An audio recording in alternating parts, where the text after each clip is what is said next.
Story 1. Am I the a-hole for being embarrassed with my cheapskate boyfriend? We've been dating for about 4 months, and mostly it's been good. He's cute, smart, and very successful. The only downside is that he's almost addicted to buying things that are on sale or have coupons despite being a VP at his company.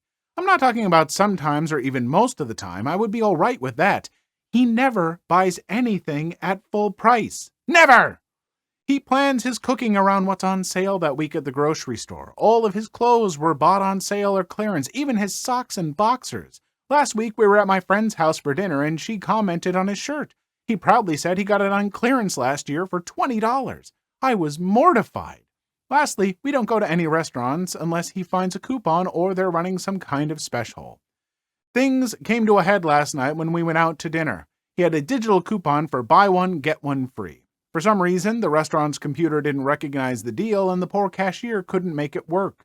We were holding up the crowded line because he refuses to pay for both dinners. Finally, the cashier called the manager, but he was busy somewhere else in the restaurant. While we waited, the people behind us were getting annoyed. I was so embarrassed, I left him standing in line by himself and went to the car. We argued the entire drive home. We were supposed to go to the movies because he got free tickets, but I wasn't in the mood, so he dropped me off. We haven't texted today at all. When I talked to my friends at brunch, they didn't see a problem with it, and I found it frustrating that they didn't understand how embarrassing it is. Am I the a-hole, or is this normal? I would say that in that instance of being kind of embarrassed of him like holding up the line and stuff, I could see being a little embarrassed by that. Like, it is the fact that he does make enough money to where that really shouldn't be an issue for him every once in a while. The rest of it, though, like being embarrassed when someone's like, oh, I love that shirt. And he's like, I got it for $20, you know? And you're like, oh, I'm so embarrassed. That's kind of like, I don't think that's great. Like, okay, so he makes a lot of money, but he's also very frugal. And I don't know, maybe so he can put that money towards other stuff or save it. So like you all, like if you got married and stuff, you could retire when you're 50 or something. Doesn't that sound nice? I don't know. Like, let the guy enjoy finding some deals. I love finding deals. I'm always looking to find ways to save money. I also don't make the same amount of money that a VP does or anything like that, but I don't know. And maybe he also grew up without a lot of money. Like, let me tell you, I came from a household where a lot of times we were scraping by, and trust me, I learned to hunt deals. I feel that sometimes I might even get on Madam Facts, make her roll her eyes a little bit with how much I am all about deals. I bought yogurt, like a 8-pack of the Chobani, like flip yogurts. It was cookie dough and it was s'mores. And the grocery store had like an 8-pack of them on sale for like $6 because it was expiring in 5 days. She's like, we're going to have to eat a lot of yogurt. And I'm like, yeah, but it's such a good deal. And I like yogurt, especially the cookie dough, the s'mores. Those are like the 2 best flavors. Come on. I don't know. I get it. I don't think you should be embarrassed about the other stuff. I think that's even maybe a little But in that one situation, like if you can afford it, sometimes just bite the bullet and be like, okay, yeah, I'll just pay full price. Like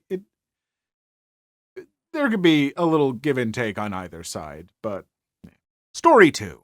Today, I effed up by picking up a hitchhiker and then showing up to my own funeral. This happened a few years ago, and I was living in Zimbabwe at the time, and I was having a pretty bad day. I was going to see my aunt who lived about 400 kilometers away from me. If you're African, you'll understand that this was no small journey. So I got in my car and set off, and about 3 hours into the journey, I came across a dude by the side of the road who was going in the same direction. So, out of the goodness of my heart, I said, jump in. We went to talk, and he happened to be going to exactly the same village as me, and he knew my auntie.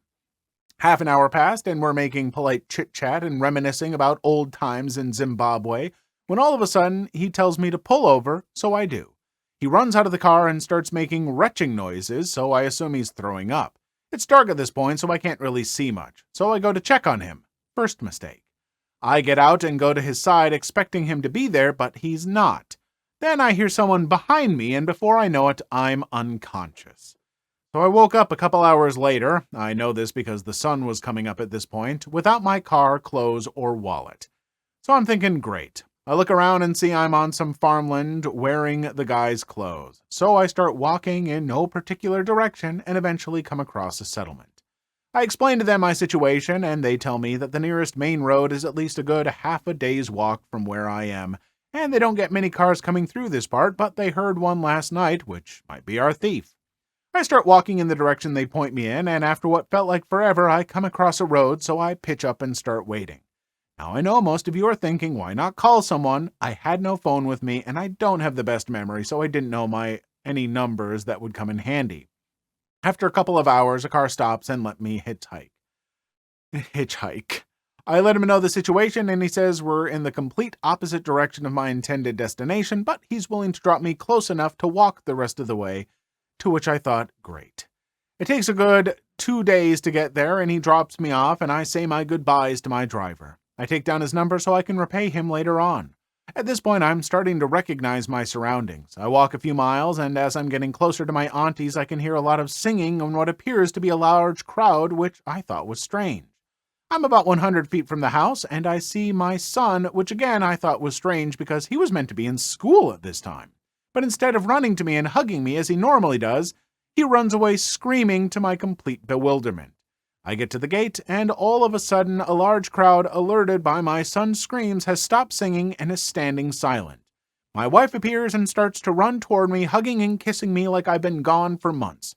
My auntie appears and immediately faints when she sees me. I still have no clue what's going on at this point, and I'm exhausted, so we rush to get my auntie inside, and I see my picture on top of a large box that resembles a coffin sitting in the living room. So it turns out that the guy who robbed me and made off with my car, my wallet, and all my clothes was in a car crash so bad that they couldn't identify the body, and because the only thing they could use to identify him was my wallet, they assumed it was me that had died in the crash. Since there was no body of sorts, they could arrange the funeral pretty quickly, and that is what I had stumbled upon. My son still has nightmares to this day, and my wife has told me never to pick up a hitchhiker ever again. You know, I know we always hear horror stories about picking up hitchhikers, and I always struggle with them because I'm like, but someone's in need. I want to help them, and isn't it worth the risk to help your fellow human being out?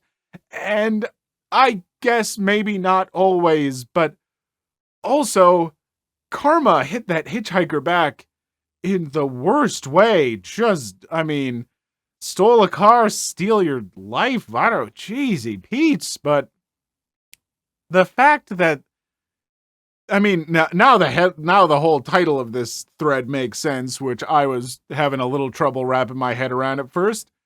But wow, what a weird story to be able to tell. I don't know that it's worth what you had to go through, but also that is a story that I imagine very few other people could ever tell in their life, to show up at their own funeral and surprise people like that. Like, that's straight out of a movie. So, boy, oh boy, it's a real thin lining over what was a pretty stormy cloud, but I guess hang on to that, huh? Story 3. Idiot fiancé breaks up with me, ruins his own life. Last week, my 27 female, fiancé 29 male, we'll call him Mason, broke up with me because I told him that I didn't want to leave my job and move across the country so he could be a streamer. I make very good money here in Minneapolis. My family is here, and I love the scenery of the area outside the city, of course. My ex was basically a stay-at-home boyfriend. He worked only 20 hours a week as a barista at the Starbucks that's literally a 5-minute walk from our apartment. I work as a NICU nurse, and I make good money, so I was never worried about our finances. What worried me was that despite Mason having a biology degree, he was never able to get a full-time biology job. I think he was never even looking in the first place. I told Mason that I would be happy to help him pay for the master's/PhD program he was supposedly interested in doing, but he never put in the work to do any research into it or apply. Instead, he was obsessed with the idea of becoming a streamer and moving to LA. But Mason never had time to stream or work on building a social media presence. He has literally 2 followers on Twitch, and the last time he streamed was a year ago. I paid for everything: the apartment, our groceries, his medication, his pet fish, all of our dates that I always planned. But despite working crazy hours, I was always the one grocery shopping on my way home and cleaning the dishes and cooking and doing laundry. The only thing he would do consistently was clean his fish tank and turn on the Roomba. But sure, I'm the problem when I tell him to stop piling the trash up 12 inches over the edge of the bin and actually take it out, and I'm the problem when I told him I was not going to leave my job and pay for us to move to LA and leave my entire family behind when he's literally done nothing to make his own aspirations come true. Dude sits at home for 50 hours a week in his underwear eating Takis and playing video games that he isn't even streaming and expects me to cook dinner as soon as I get home from the hospital. So we had a fight and he broke up with me. Genius move. So I canceled the lease on my apartment and I'm staying with my sister while I go house hunting and deleting every trace of that idiot from my life. He's tried calling and texting me, but I'm done with his leeching. I just wish other people could see through his carefully crafted lies because I've lost 2 friends who are just eating up his sob story. Can't believe I'm such a mean girlfriend who won't be my man's mommy. So, as a fellow Minneapolis resident and someone who, clearly makes some amount of a living doing something online, though not streaming, let me tell you, this guy is 1000% in the wrong! So in the wrong! Holy crap, the fact that this poster put up with him as much as she did is, I feel so bad for her. Like, I'm sorry, you have all that time at home to stream, but you can't start trying to make that career happen until you move to LA? Are you serious? You can stream from anywhere. I'm in Minneapolis. I do stuff on YouTube and everything. You could do it from anywhere. That's kind of the great point of it. You could do it from a small little nowhere town so long as you've got good enough internet. And you have someone who's doing most of the work and the housework and all this stuff. You only have to work 20 hours a week at a job that you can walk to, and you can't put in the time to actually stream. So here's a story. I'm not going to name drop, but I do know someone who now their life is a professional streamer. And I knew them when they were starting out. And not to say this is the path everyone has to take, but he worked a full-time job while also putting in full-time hours streaming and promoting himself, putting himself out there, kicking butt. And it still took him a couple years before he could shift over to just doing streaming. Now, granted, also massively talented person, so much fun to watch. I got to be on a few early streams with him back in the day, so much fun. But he was also doing that from, I believe, Florida, like not even a huge city in Florida or anything like that. You don't need to go to LA. It's not Hollywood. You're not trying to be in movies. You're streaming. And to get the opportunity to have so much free time to pursue that and just not be pursuing it because you're not in LA or something infuriates me. So few people get that kind of time and a partner who's willing to support them while they pursue that. And for you to waste that guy is just, that's just so frustrating. Like, my partner has helped support me as I've pursued my voice acting, stuff like that. And it has helped me get to where I am and helped it become, a stable career and stuff. But I've had to work my butt off, and I'm so thankful for her. And this guy wasn't thankful at all. To the poster, good on you. I've talked way too long. Moving on. Story 4. Cheat on me for the 5th time? You can walk a mile naked to get a ride. Before I got married, I was with the same guy, my high school sweetheart, for almost 6 years. He was both verbally and physically abusive, but that's not what this story is about. I found out around the end of April 2015 that this ex was cheating once again. Found out by looking through his phone, which we agreed to random checks to after the last incident. I hadn't checked in a while, so he apparently got too comfortable. For some reason, I felt the urge that night to check his crap. We had gotten an apartment together a few months prior that both of our names were on. That night, I looked through his phone and found that he was cheating yet again with some random girl he'd met. He was bragging to one of his friends and said, "She knows our relationship is over. We're basically just roommates at this point." As far as I knew, our relationship was going great. I'd even spend hours that same night cooking him dinner and putting a brand new kitchen table together by myself because he was too much of a little bee to do it himself, and I wanted him a nice place to eat for once. After reading these texts, I woke him up and immediately told him to get the F out as we were done. He started putting on his pants and I said, F no, get the F out right now with what you have. What did he have on? Tidy whities. His phone was in my name, all of our cars, 3 total, were in my name, and the majority of his clothes I had bought him throughout the years. We lived basically on a college campus that had only one gas station, which was a mile away. I was also the only one working, so all of our income was mine. I kicked him out, no shoes, phone, wallet, money, clothes, or car keys. He walked a mile like that to the gas station to call his mom to come get him at 4 a.m. I let him pick all his stuff up a month later from the landlord's all boxed up neatly.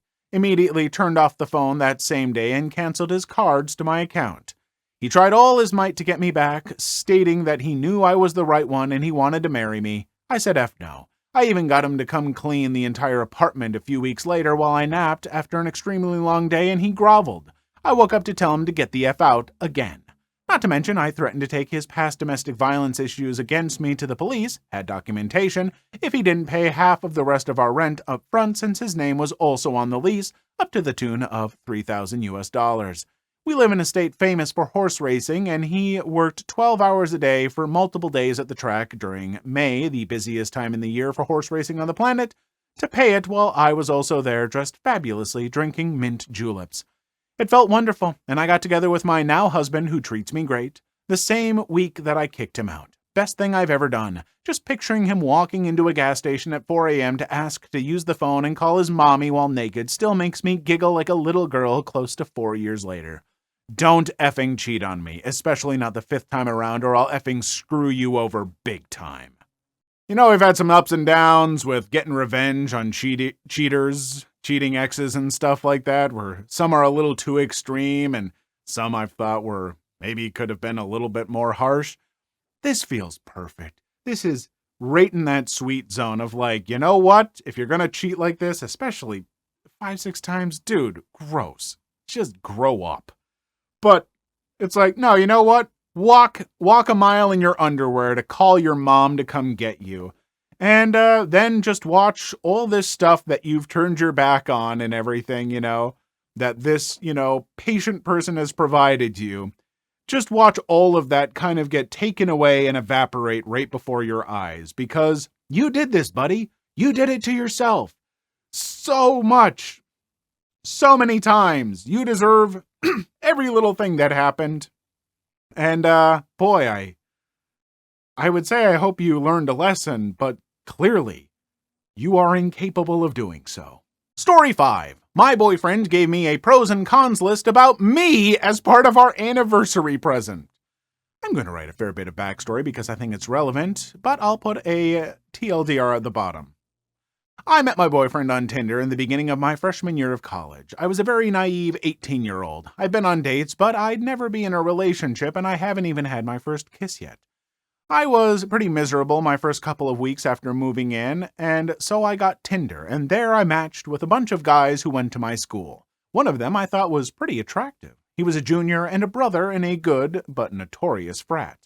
He told me to come to his frat's party, so I went with some girls I'd met at orientation.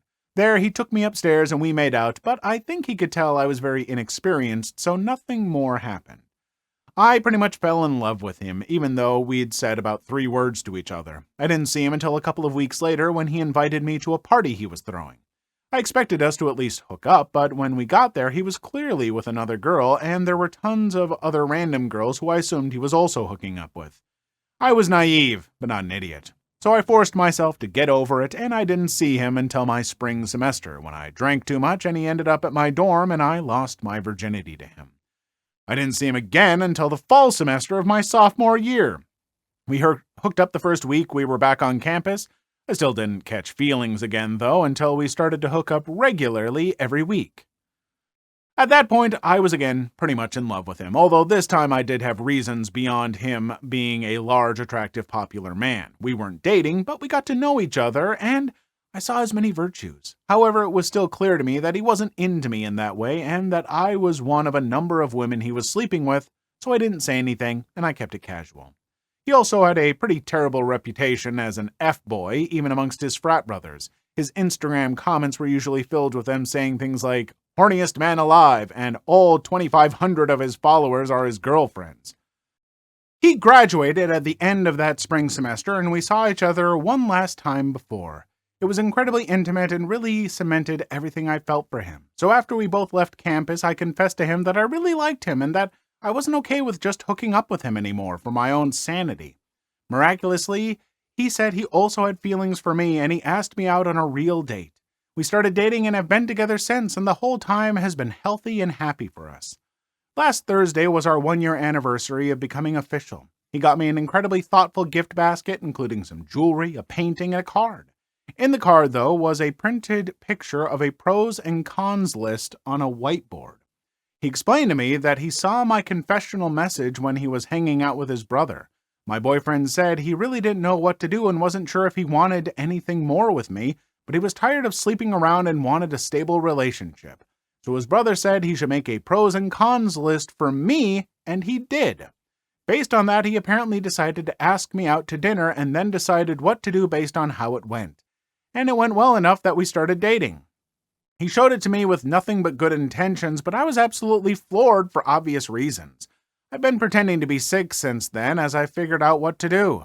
On the one hand, he is my dream man, and I'm so glad to be with him. He's been nothing but incredible to me, and we have a great relationship. And logically, I know that he wasn't in love with me or anything when he asked me out, and I'm sure he had some idea of how I felt, and he never did anything about it. But it still hurts to think that his feelings toward me were so ambivalent that he needed a goddamn pros and cons list to just ask me out.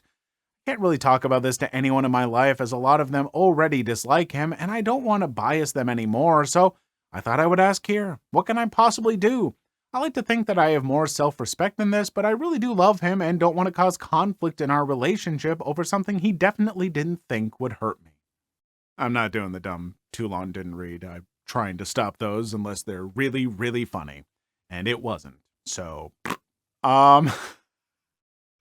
so I don't know how to feel about this. Like, I guess he's in a confused place, and that was like his brother's suggestion, and he just needed a way to form his thoughts. Like, I think we all do that, but don't necessarily make an actual physical pros and cons list.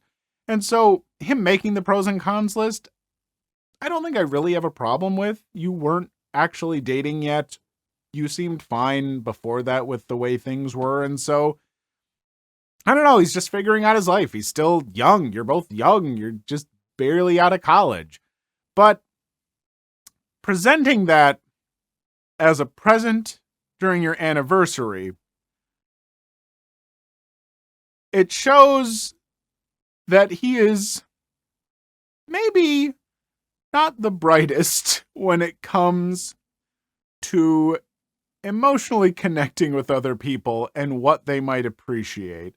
Like, I can't imagine him going to anyone and being like, I'm going to give her this, a picture of the pros and cons list I made about her. And it's like, don't do that. Like, I know you're maybe thinking, look at all the pros. Look at all the nice things I thought about you.